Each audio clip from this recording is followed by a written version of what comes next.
Salut à tous et à toutes, j'espère que vous allez bien, c'est Victor8, écoutez, bienvenue à vous si vous me retrouvez aujourd'hui pour cette vidéo un petit peu spéciale, puisqu'il s'agit de ma toute première vidéo tutoriel, et aujourd'hui je vais essayer de vous apprendre à créer une image personnalisée YouTube, ou plutôt un avatar YouTube, avec un logiciel dont on n'a pas forcément l'habitude, avec lequel on n'a pas forcément l'habitude de travailler, puisqu'il va s'agir d'OpenOffice.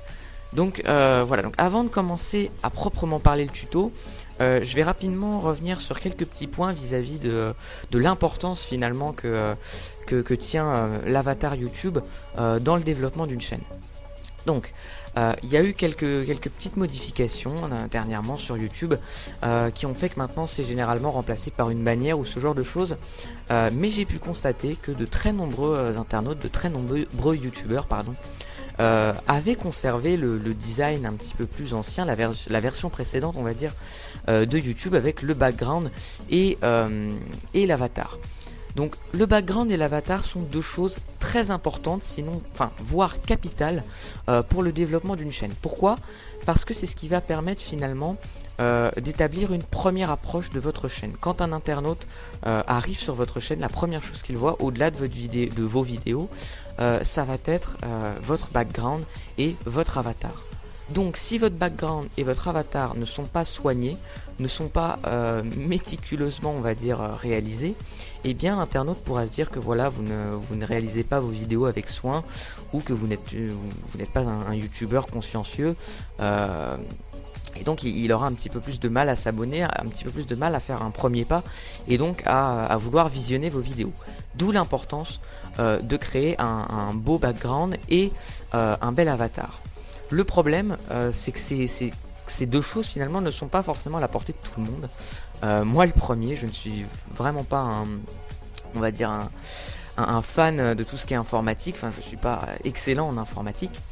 Et voilà, donc moi j'ai fait réaliser mon background par un GFX, ce genre de choses, mais on n'a pas tout le temps un GFX dans ses contacts.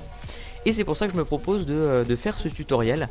Donc voilà, pour réaliser un avatar sans galérer entre guillemets avec des choses comme... Alors j'ai quand même Adobe Photoshop, je sais à peu près m'en servir. Mais voilà, c'est pour ceux qui ne savent pas forcément se servir de GIMP ou de Photoshop ou de logiciels encore un petit peu plus complexes. Voilà, ce tuto est là pour vous aider à réaliser donc un avatar qui sincèrement aura quand même un très bel aspect, un très bon rendu et d'une manière assez simple. Donc tout ce qu'il va vous falloir, ça va être le logiciel donc OpenOffice, donc logiciel que vous pouvez trouver en version d'essai assez facilement sur les sites comme télécharger.com, etc. Donc, une fois que vous avez obtenu OpenOffice, vous allez ouvrir le fichier OpenOffice. Il va donc arriver le menu, entre guillemets, le menu à page OpenOffice, avec plusieurs options. Il va falloir sélectionner dans un premier temps présentation. Donc présentation en fait c'est l'équivalent un petit peu du diaporama. Tout le monde a déjà pu réaliser, je pense, déjà eu l'occasion de réaliser un diaporama. Là ça va être la même chose. Donc l'assistance de présentation, concrètement on s'en moque. On fait créer directement. Je vais juste, histoire que ce ne soit pas trop encombrant, réduire un petit peu la taille voilà, de tout ça. Alors, la première étape va être de faire le calibrage de la page pour que votre avatar, une fois créé, puisse être configuré en fait dans les dimensions qui vont être dans les restrictions, on va dire, de YouTube. Puisque aussi beau plutôt, c'est un avatar, pardon, aussi beau que votre avatar sera, s'il n'est pas aux bonnes dimensions, il sera complètement rogné, complètement au contraire écarté, et donc ça va donner un rendu un petit peu dégoûtant. Donc ce qu'il faut faire dans un premier temps, c'est calibrer sa page. Pour ça on fait format, page, et alors ensuite généralement, moi je l'avais déjà sélectionné, généralement vous êtes en format A4 si je ne m'abuse. Donc ce qu'il faut faire tout simplement, c'est descendre tout en bas et aller jusqu'à écran. Ensuite on va calibrer cet écran, on va par exemple prendre 15 cm par 15 cm, voilà. Ce qui fait que ça va nous donner finalement une espèce de carré qui va être dans les restrictions de format YouTube et qui va faire que votre avatar pourra être vu en qualité optimale et finalement pourra être vu en entier. Le deuxième élément important qui va suivre va être de créer le fond de votre avatar, c'est-à-dire l'image de fond. Donc pour cela, ce qui va généralement être assez efficace, ça va être de créer un dossier image. Donc vous allez créer par exemple nouveau dossier, vous l'appelez comme vous voulez. Alors moi je vais l'appeler avatar, voilà, et vous le laissez. Une fois, vous le laissez de côté pour l'instant. Une fois que ce dossier est créé, il suffit tout simplement d'aller sur Google. Vous allez aller sur Google et vous tapez tout simplement wallpaper. Alors moi j'ai tapé quelque chose comme wallpaper HD, et vous allez avoir un nombre assez impressionnant de possibilités qui vont s'offrir à vous. Donc là c'est à vous d'expérimenter, de voir un petit peu ce qui peut correspondre le mieux à l'image de votre chaîne, à l'image que vous avez envie de faire ressortir pour votre chaîne, si vous êtes plutôt une chaîne axée sur les jeux vidéo ou plutôt une chaîne basée sur les tutoriels. Donc ça va être à vous de voir un petit peu quel aspect vous voulez donner à votre chaîne et quel message vous voulez véhiculer à travers votre avatar. Donc moi j'ai trouvé cette image assez rigolote. Je vais essayer de faire un petit avatar, on va dire, en rapport avec le monde de Mario. Donc une fois que vous êtes ici, vous faites enregistrer l'image sous, et vous allez donc ouvrir votre dossier et vous l'enregistrez. Une fois que c'est fait, vous allez donc récupérer votre image dans votre dossier, donc vous l'ouvrez, et là tout simplement vous allez copier, coller. Alors, certains pourraient me demander, oui, concrètement, à quoi ça sert, pourquoi tu ne la copie-colles pas direct? Et bien tout simplement parce qu'en enregistrant l'image sous un fichier, ça améliore la qualité de l'image. Donc vous allez avoir une image beaucoup plus nette et beaucoup plus agréable à regarder. Donc ça, c'est quand même un élément assez important, parce qu'il faut que visuellement, votre avatar soit joli à regarder. Donc ensuite, ce que vous allez faire, c'est essayer de l'agrandir sans trop la déformer. Donc essayez de la cadrer à peu près, on va dire, au milieu de la petite icône que vous voyez. Alors bon, là c'est pas tout à fait comme ça, bon, ça ira pour ce que j'ai à en faire. Ensuite, ce que vous allez faire, maintenant que vous avez votre fond d'avatar, vous allez donc devoir créer votre texte.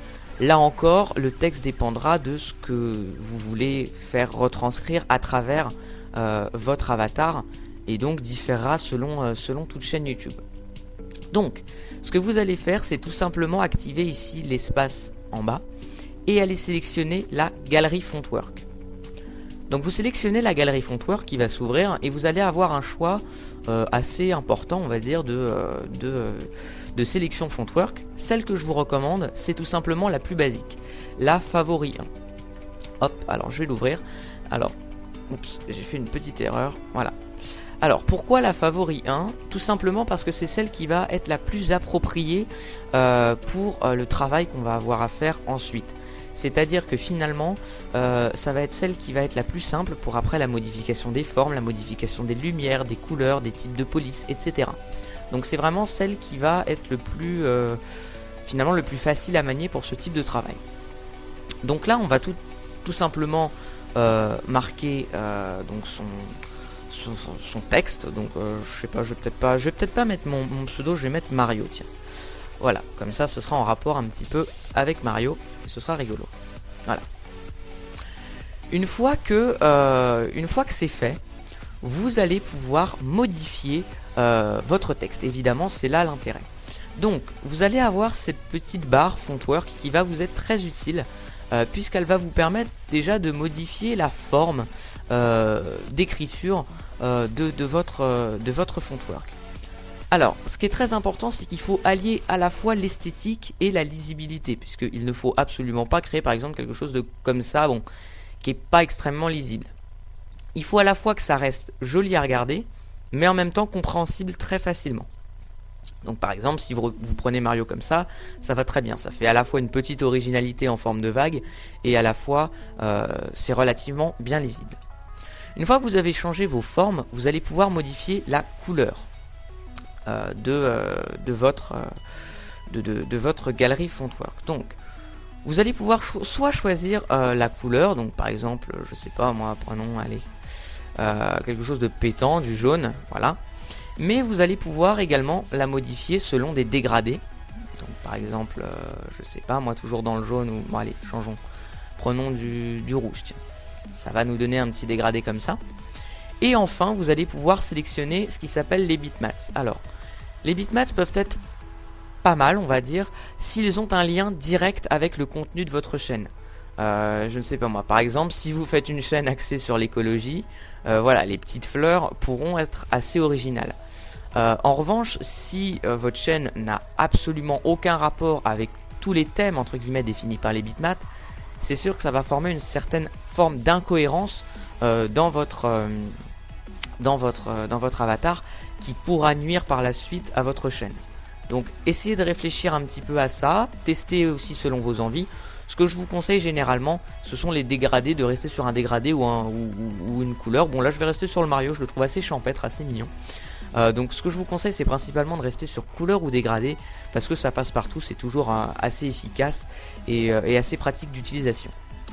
Il va ensuite s'agir de modifier la police de notre fontwork. Alors, vous allez aller donc, je refais la manipulation plus doucement, donc tout simplement clic droit sur le fontwork et vous allez ensuite sélectionner l'option caractère. Donc là vous allez avoir une flopée de choix vraiment très diversifiés qui s'offrent à vous. Là encore, c'est à vous de tester vraiment selon vos besoins, selon ce que vous avez envie. Mais voilà, ce qu'il faut que je vous dise, c'est là par exemple, j'ai l'exemple de Freesia UPC. Voilà. Ou alors Freestyle Script, voyons ce que ça donne. Voilà, Freestyle Script. Bon, ce qu'il faut, c'est que ce que je vous recommande, c'est de choisir finalement quelque chose d'assez volumineux. Si vous choisissez quelque chose comme... Bon, alors la remarque, c'est dans l'esthétique, c'est pas si mal. Mais je sais pas si je me fais comprendre. Remarque, après, ce n'est que mon point de vue. Libre à vous de choisir comme vous voulez. Mais généralement, quand ce sont des polices un petit peu plus resserrées, un petit peu plus, on va dire, bah voilà, beaucoup plus fines, elles vont avoir un petit peu plus de mal à être lisibles et ça pourra nuire entre guillemets à votre chaîne. Bon, ça c'est à vous de voir, encore une fois, par rapport à l'esprit que vous voulez donner à votre chaîne, etc. etc. Donc, je vais me remettre sur un caractère normal. Je vais remonter un petit peu là-haut. Toc, toc, toc. Arial Black. Voilà. On va rester sur du classique, on va rester sur du sobre. Et maintenant, ce qui va être assez intéressant, ça va être de modifier le remplissage. Mais quand je parle de remplissage, je ne parle pas du remplissage que nous avons effectué préalablement, qui consistait à remplir la couleur, c'est-à-dire l'intérieur du bitmap. Là, ce qui va être intéressant de travailler, ça va être par exemple les nuances d'ombre. Vous allez pouvoir appliquer une ombre, par exemple en haut à droite, etc. Enfin, à gauche, comme vous voulez. Là encore, c'est à vous de décider. Mais voilà, par exemple, un petit pour conférer une certaine touche de relief entre guillemets à votre écriture, pardon. Ensuite, l'un des derniers points très importants. Alors pour ça, je vais devoir changer tout d'abord de couleur. Je vais passer en dégradé histoire que vous puissiez comprendre à quoi ça ressemble. Et celui-là me paraît bien pour illustrer mes propos. Vous allez donc choisir en clic droit, remplissage encore une fois. Cette fois-ci, vous allez aller dans couleur. Dégradé. Vous allez aller dans... Non. Dans transparence, excusez-moi. Vous allez aller dans transparence. Et vous allez choisir l'option dégradé. Et là, ce qui va être assez intéressant, ça va être de modifier le type de dégradé. C'est-à-dire que concrètement, ce que vous allez faire, vous allez agir sur la luminosité de votre texte. C'est-à-dire d'où vient la focalisation, d'où vient la source de lumière. Donc vous allez pouvoir la modifier en linéaire, en axial. Par exemple, en axial, voyons voir ce que ça donne. Toc, ça modifie comme ça. Ou alors, enfin voilà, vous avez énormément de choix. Là encore, c'est à vous d'essayer. Hop, on se remet sur transparent. On va changer, on va mettre celui-ci par exemple. Voilà, donc à vous d'essayer, à vous de tenter selon vos envies. Moi pour ma part, j'aimais bien celui-là, le petit axial. Non, c'était... Oui, le axial. J'aimais bien celui-là, je trouve que ça lui donnait une petite touche assez sympathique. Et donc voilà. Finalement, vous avez une espèce de petit avatar personnalisé, assez mignon. Enfin, moi, je trouve que le rendu est pas si mal que ça. Par exemple, après, on peut évidemment redéplacer le texte, le mettre en haut, par exemple, si on veut. Et donc voilà, ça va permettre à votre chaîne de se développer un petit peu plus facilement, de se différencier des autres youtubeurs, tout en restant finalement une manipulation assez simple. Donc ce qui va vous rester à faire maintenant, c'est de faire entre guillemets le rendu de votre image. Donc pour ça, vous allez aller dans Fichier et vous allez faire exporter. Contrairement à ce que plein de gens pourraient penser, beaucoup de gens auraient tendance à faire enregistrer ou enregistrer sous. Non, là il va falloir exporter. Donc vous cliquez sur exporter. Et ensuite, il va falloir modifier le type de l'image pour que ça puisse correspondre encore une fois au format donné sur YouTube. Donc vous allez modifier le format d'image et vous allez le passer ici en PNG, Portable Network Graphic. Hop, vous le changez en PNG. Vous lui donnez un titre. Donc là, voici mon avatar que j'ai réalisé pour ma chaîne, l'avatar Vector X8. Je pourrais vous le montrer tout à l'heure si vous voulez. Vous changez le nom. J'avais appelé ça avatar YouTube, donc je vais appeler ça Mario. Tiens, voilà. Hop. Vous l'enregistrez et c'est chose faite. Alors là, voilà, juste ce qu'ils vont vous proposer, c'est donc de revérifier entre guillemets la largeur et la hauteur. C'est-à-dire qu'au dernier moment, si vous avez oublié l'étape de calibrage de votre page, ils vont vous la reproposer. Donc là, encore une fois, remettez en hauteur et en largeur un carré de 15 sur 15 à peu près. C'est ce qui rentre assez facilement sur les pages YouTube. Ils vous proposent également d'augmenter la résolution. Donc bon, conservez 37 pixels et ils vont également vous proposer de modifier la compression de l'image.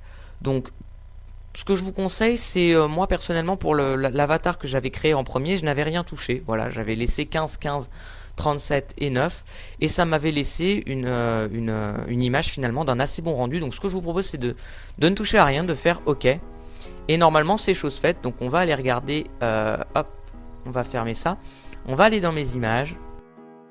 Voilà, on se retrouve donc sur le menu de mes images. Excusez-moi pour cette courte pause, j'ai dû faire un petit break, un petit montage, tout simplement parce que je n'arrivais plus à remettre la main sur mon logo, mon avatar personnalisé de ma chaîne YouTube. Donc voici le rendu de notre travail.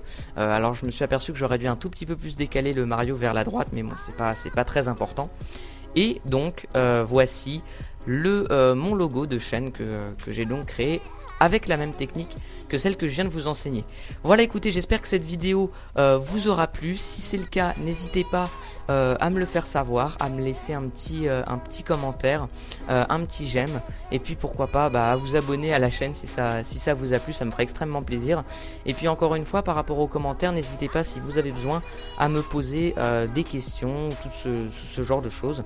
Voilà, donc j'espère que cette vidéo vous aura plu et vous aura permis de vous lancer, pourquoi pas sur YouTube si vous aviez un petit peu de mal à créer un avatar. Et puis pour ceux qui me suivront, entre guillemets, qui continueront à me suivre et qui se seront abonnés, eh bien on se retrouvera très prochainement pour de nouvelles vidéos. Voilà, salut à tous!